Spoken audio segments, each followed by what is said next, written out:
I'm Michael Coughlan, and I'm in my 60s. Actually, I get the gold card, and I make the odd coffin or two.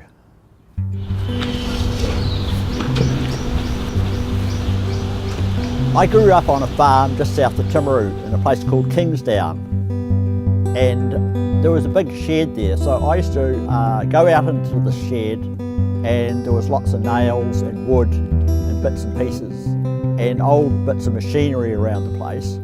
So quite often I would construct things with these pieces. In fact, I did a huge dobbin which would carry about 7 or 8 people, which we would need about 7 or 8 people to push up a hill and ride downhill on them.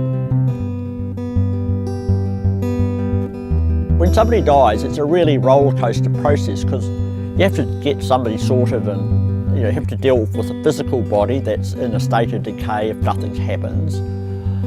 They can be embalmed, but a lot of people don't get them embalmed. But it's like this 3 or 4 days, and that's all that people are focused on. So if they can sort out something like a casket beforehand, it helps the process of dying, I think, for them anyway. It's like one of those things that they can sort of feel a bit more relaxed about. Some people have other aspects. They might play the music at the funeral or do the flowers. Well, I make the casket, so that's my role. People, if they want a coffin, they always have to get it through an undertaker or funeral director, and so they can approach me directly to get one rather than dealing through them. So that's another plus about, from my point of view, for them anyway. Part of my design is I use plywood, so it's light, it's very light and strong, and it's got lots of grain and characteristics in it. Then some of the parts I use for brackets is a solid pine. So I like that because it's easy to work and I can shape it, put nice shape in it. And then the handle is a rail of peeled macrocarpa, so it's a bit of a challenge to find these. I have to find these and go up into the forest and find a few of these. Well, there's lots of side branches on a macrocarpa tree, and they have got a nice curve shape to them, usually because side branches generally they aren't straight and they have a nice curve. And also I don't destroy a tree. I'm quite keen on having branches. I just like the idea of that's all that I need from a tree. I don't need to have anything else. And a branch is intrinsically very strong because it's built that way to be very strong. So even though it can be quite thin, it can still be very strong.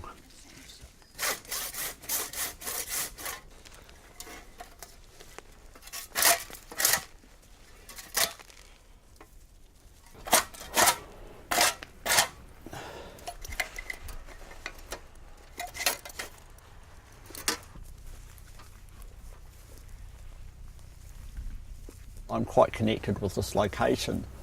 It's also, when I come to these places, they're a great place to spend a bit of time, and if you've got a reason to be in a place like this, it's even more, it's like if I go somewhere and look around for a few branches. And also even in this location, I actually proposed to Kathleen up there somewhere.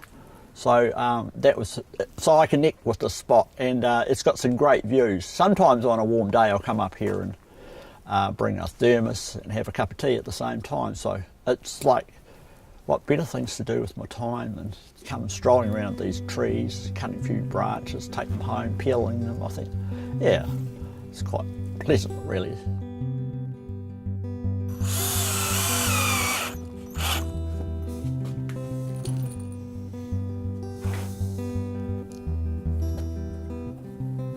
Yeah, sometimes I like to think when people are carrying it, I tell them where the macrocarpa branch came from, and a branch or a stick is very symbolic because people walk around with sticks and it's like a staff of life, so to speak. It's got quite strong symbolism, I suppose. And the other thing is it's a rail, so people holding on to the casket all connected through this one rail. One day I had a ring from a guy called James, who I know, and he mentioned that he had a very close friend of his was dying with a brain tumour. Had been in remission but had come back fiercely, and he was very keen to have one of my caskets. My friend Andrew was dying of brain cancer, and he'd had several operations overseas, and was at the point where there was no more they could do medically for him. So I rang Michael and said to him, look, I've got this situation with this friend of mine, and I'd talked with Andrew about what he wanted during the process of his final stages of his cancer. Michael approached it very humanely. He was very relational in his approach to this. Michael's philosophy on death is interesting. So he just was very comforting. He designed something that Andrew wanted, which I think is a wonderful thing. He had to have a few extra screws and a little bit of extra timber put in it. Andrew was a big boy. But he just wanted to help. He just wanted to be there, and he wanted to play his part in Andrew's the final part of Andrew's life leading up to the funeral. It's sad to see people go that are close, but we're on this road all together. We just keep moving along, and some people drop off the road, move to the side, and others carry on, and then there's new people join us, young people, babies join us along this trail of life.